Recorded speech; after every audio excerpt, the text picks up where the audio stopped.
Hello, this is your English instructor, Alan Wheeler, and we today will be talking about something called Allusions and looking at the short story by Catherine Ann Porter, The Jilting of Granny Weatherall. Now, particularly in the case of this modern short story, we need to distinguish clearly between illusion and allusion. And that is because there are some illusions in the story, illusion, illusion. Because Granny is disoriented, the story is told in a stream of consciousness. The doctor seems to float in the room, and so those are illusory things or illusions in Granny's mind. But actually, we're talking about a literary term called an allusion, allusion.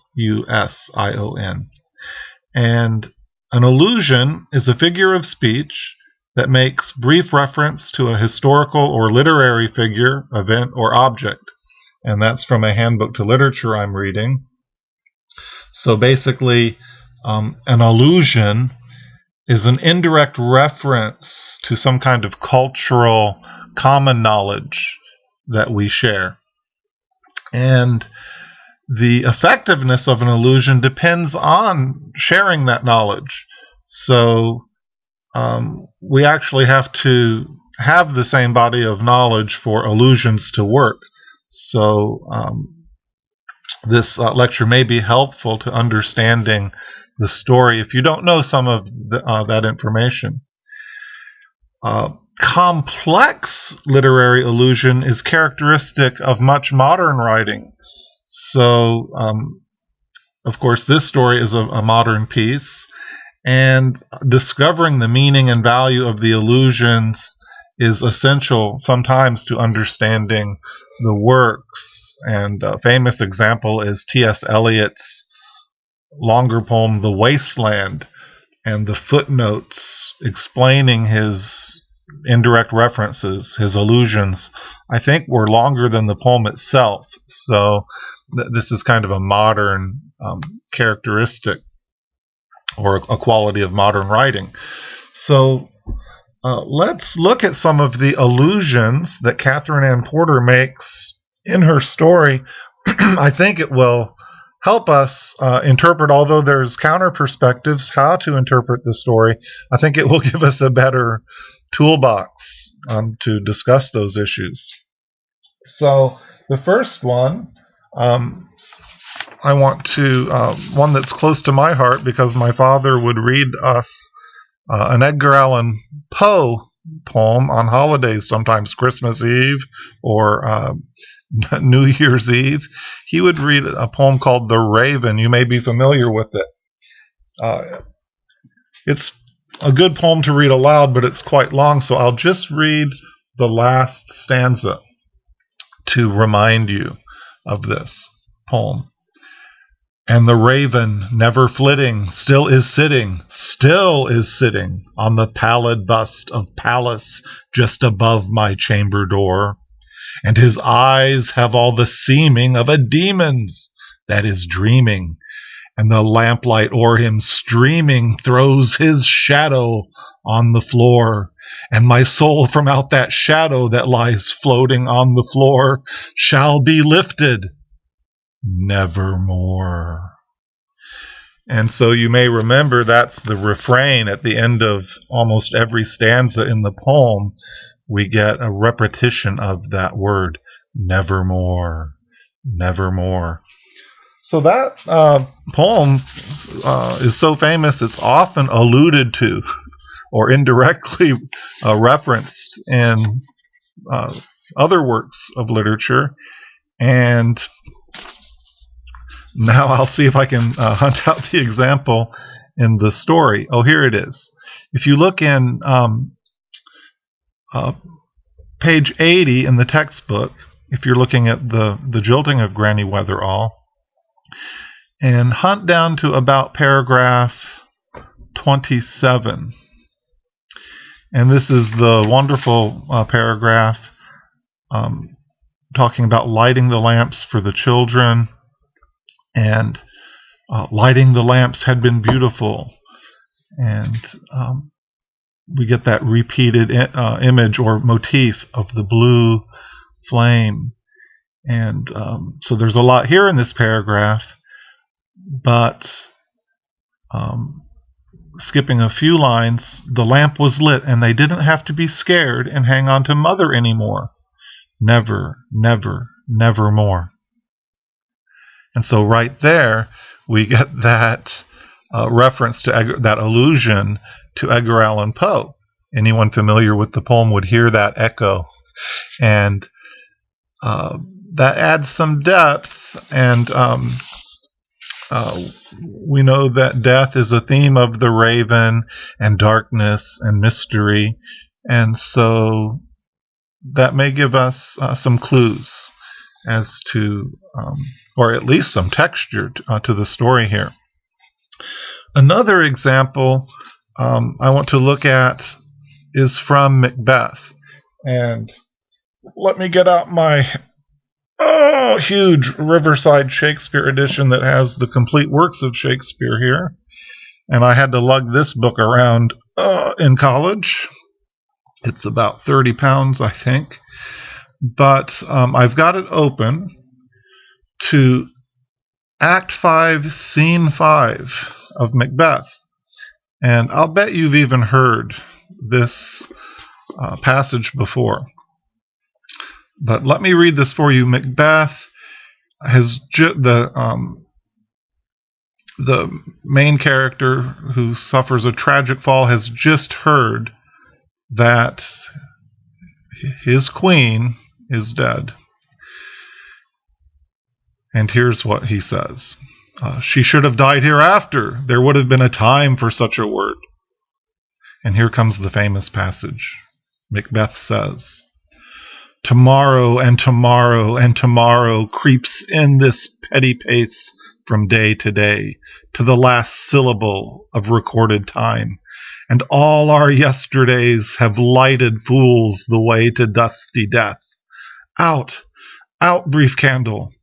Life's but a walking shadow, a poor player that struts and frets his hour upon the stage, and then is heard no more.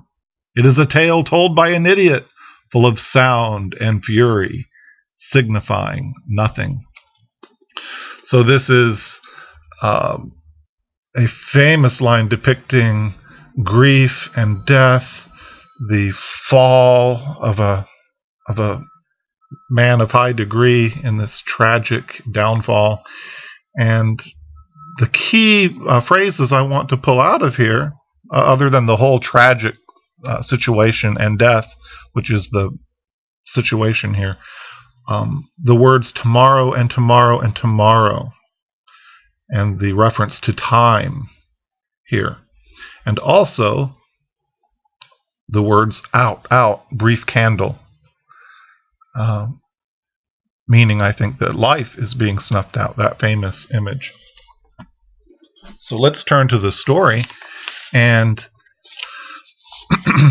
certainly we see images of light, even in the paragraph we just looked at, the lamp, lighting the lamps had been beautiful, and the picture of lighting light being related to life, and that I think we could search throughout and find that repeated throughout the story. But let's look at the I've highlighted here in my copy how many times the word tomorrow is used. If you look on page 78 in the textbook, at the end of paragraph 16, Granny's thinking, apparently, there was always so much to be done. Let me see. Tomorrow. The next paragraph. Tomorrow was far away. And then at the end of paragraph 17, yes, that would be tomorrow's business. And tomorrow I'll deal with all the letters. Again in paragraph 25. Something else would have to wait. Tomorrow, she said, that was for tomorrow. And then again in paragraph 26, she would start tomorrow and do them, the things that were left undone.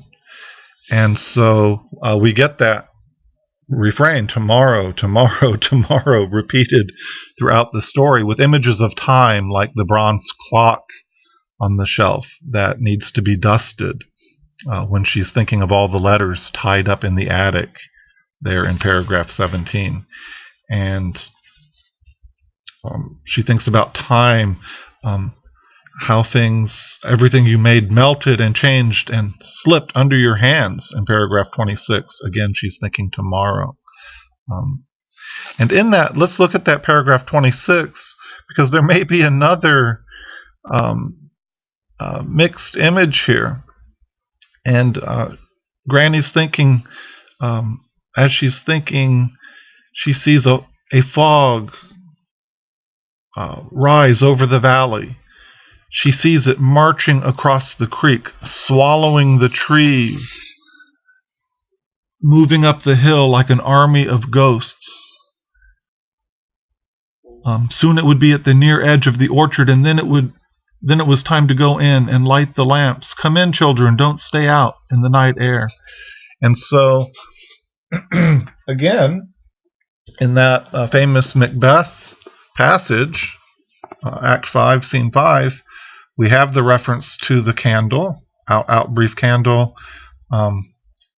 tomorrow and tomorrow and tomorrow, and the references to time.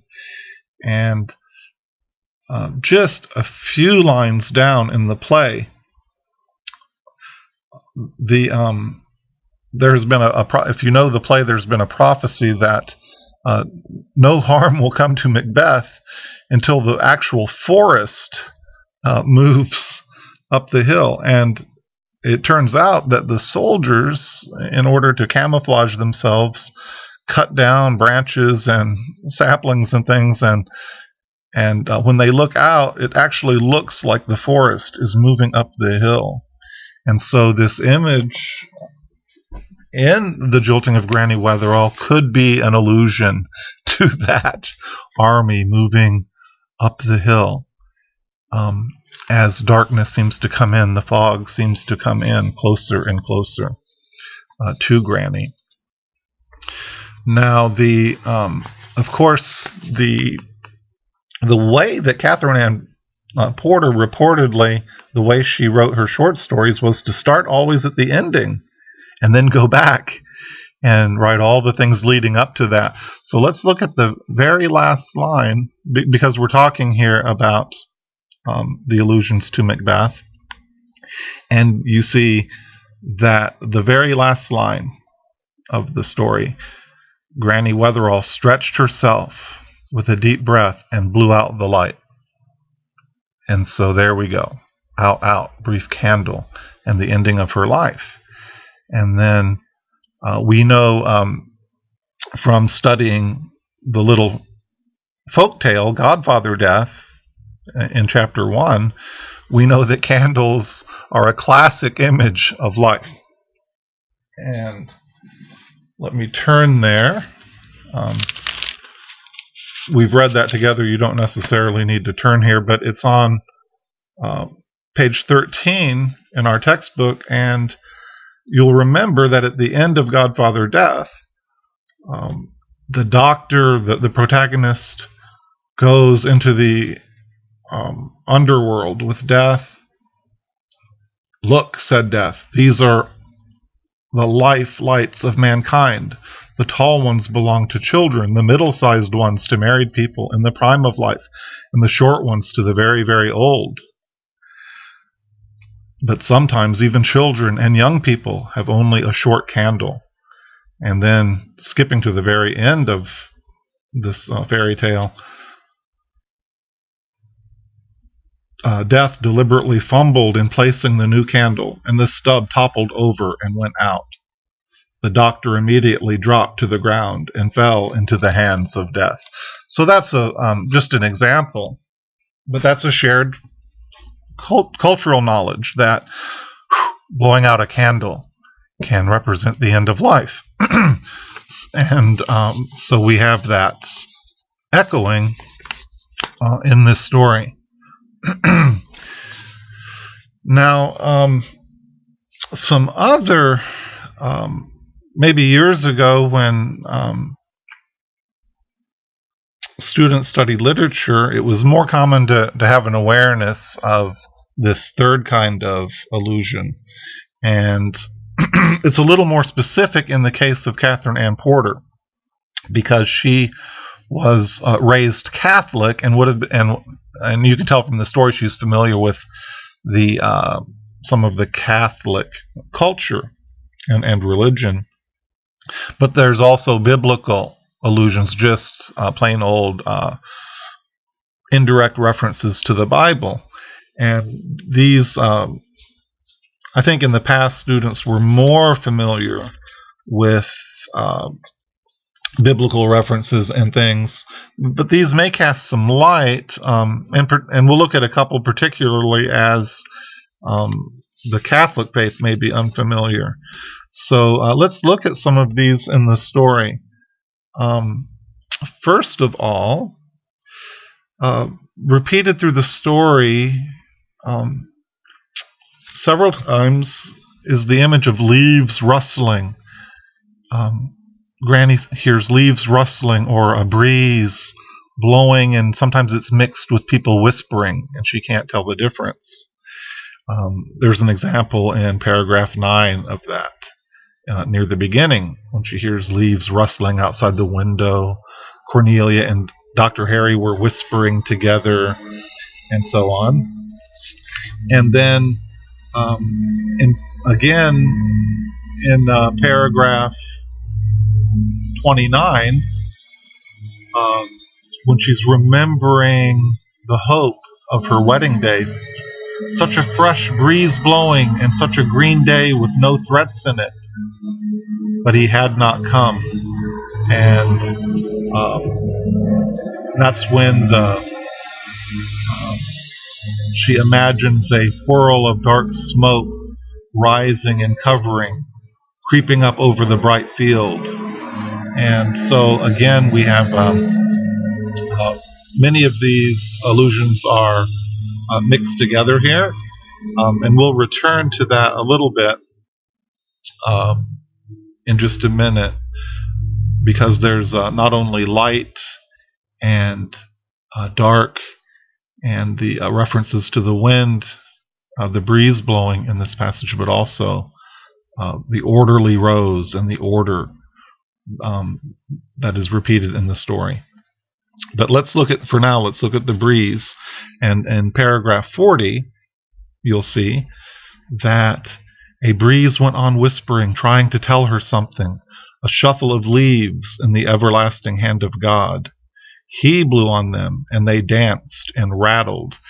And this may be an allusion to an old story in which there's a valley of dry, dead bones scattered, and the prophet Ezekiel is told to speak to them, and they gather together, and they rise up. And so there's even songs in our American culture, them bones gonna rise again, that refers to this, and maybe why the dancing is mixed in here, but the rattling of the bones, and also the idea of the breath of God being the Spirit breathed into people to give life. So that may be part of that allusion there. Now there's also the references to Genesis in the Bible. In the beginning there was light, and then through the story we see God bringing order into the creation. Well, many times repeated throughout the story, we see Granny trying to bring order and control into her world. In paragraph 17, she says that it was nice that when a person could spread out the plan of life and tuck in the edges orderly. And she has images of everything clean and folded away, with the hairbrushes and tonic bottles sitting straight on the white embroidered linen. And there's quite a bit of imagery there of order. The one we just looked at, and there's more than really we have time to go into, but the one we just looked at, everything was planted so carefully and in orderly rows in that garden, but the darkness is creeping in, and the two things were mingled in one. And this is in paragraph 29. And the thought of him was a smoky cloud from hell that moved and crept in her head. And so even references to hell and darkness here would be familiar in the Catholic or Christian or biblical culture. Another example would of a biblical allusion would just be the rosary, the candle and the crucifix in the story, the priest trying to give the last rites to Granny Weatherall in the end. In paragraph 37, the rosary fell out of her hands, and if you know anything about the Catholic faith, the rosary is used to help focus on the faith or on devotion. And so I believe there's even a phrase in the story where she's trying to say words that were often said with the rosary. Let's see if I can find them here. It was a key passage, and yes, in paragraph 27 here, this is back in the paragraph with the lighting the lamps for the children, and the reference to the raven, never, nevermore. And there seems to be a prayer right after that. God, for all my life, I thank thee. Without thee, my God, I could never have done it. Hail Mary, full of grace. And so those words, that Hail Mary, full of grace, would be something that Catholics might say using the rosary again to focus. But the rosary falls from her hands in the end. And she knows that this is my death, Granny thinks. This is my death, dear Lord. In paragraph 51 on page, I believe it's here on page 82, the table by the bed had a linen cover and a candle and a crucifix. So again, those would be familiar cultural symbols, maybe not understood so well in Asia, but even modern Americans will get some of the idea of the meaning of the cross and a candle. And finally, we get to the end, and really this is where we have to begin interpreting and considering what do all these allusions bring to the story. And so we do see the light here in the last paragraphs flickering, winking like an eye, fluttering, dwindling. The darkness is coming in, a massive shadow, an endless darkness. We see there's no bottom to death, which could even be a reference to the bottomless pit from the Bible. And she cries, God, give a sign. For a second time there was no sign. Again, no bridegroom and the priest in the house. She could not remember any other sorrow because this grief wiped them all away. Oh no, there's nothing more cruel than this. I'll never forgive it. She stretched herself with a deep breath and blew out the light. So, considering all those references, Macbeth and the Western idea of tragedy, and using that as maybe not giving us a formula for the story, but giving us a reference point. The raven, the darkness and mystery of that story, the allusions to the Catholic faith in the Bible. What could we come up with? And I'm not going to give a formulaic answer, but rather some counter perspectives, some different perspectives that you could take and use these allusions to illuminate. For example, if you took a Catholic view strictly of the story, which might be allowable because the story itself gives all the Catholic imagery. We even know that Catherine Ann Porter was raised Catholic. I believe she turned from her faith during her middle years and returned to it when she was older. So this story could have been written during the time when she had rejected her faith, but yet we still see the allusions working here. So one reader response might be to take the Catholic view. Is it a bottomless pit?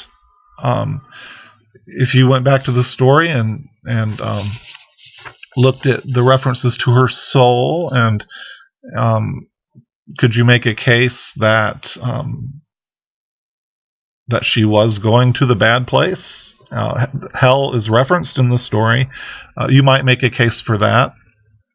I don't know.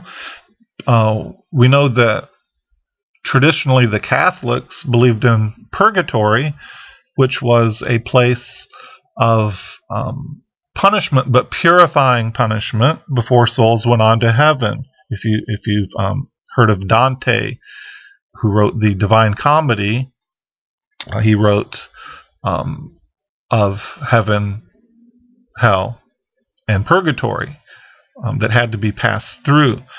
So it could be looked at that Granny Weatherall is passing through or passing into this state. You'd have to look at the story and understand what Catholics believe about that, but that's something that could be discussed. Also, it could be that perhaps even in the Catholic view that Granny Weatherall is feeling abandoned by God, that she's not actually abandoned by God. And again, you would need to look at the text and consider that as a perspective. Let's move away from just a strictly Catholic view and look at maybe a Christian perspective of the story. And some people have looked at the story this way, that Granny's rejection and suffering parallels that of Christ in the Bible. And so we get the famous words, my God, why have you forsaken me?" which appeared in the Old Testament. Also, Christ spoke those words from the cross. And Granny certainly feels that rejection, and that's one view that people have taken. Again, you need to go to the text and work that out, as some have done. Another perspective, these are all counter perspectives. I'm not sure you could hold them all at the same time, but another approach would be just the purely psychological, and without looking at a religious meaning, just find out what is this phenomenon as Granny experiences that. What's going on in her heart and mind? And the illusions are more, if you look at it that way, the illusions are more to help us experience this richly and understand what's going on in Granny's heart and mind, the denial and the the complex things going on in her heart and mind. And we need to end here, so I won't belabor that, but that's one approach. And then there could be the purely naturalistic approach, which is a form of realism, and you could look at it that there just is no God, that she finds that there is nothingness at her death, and that this is a case of scientific determinism for her, and that this is just a very realistic depiction of a purely materialistic universe.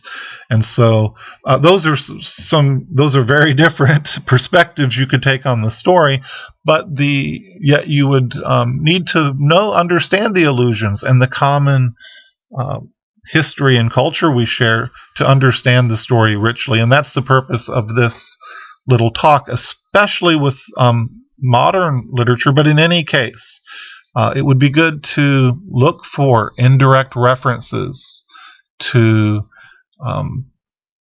ideas, history, and culture. So that'll wrap it up. Please apply that to other stories we look at, and thank you for listening.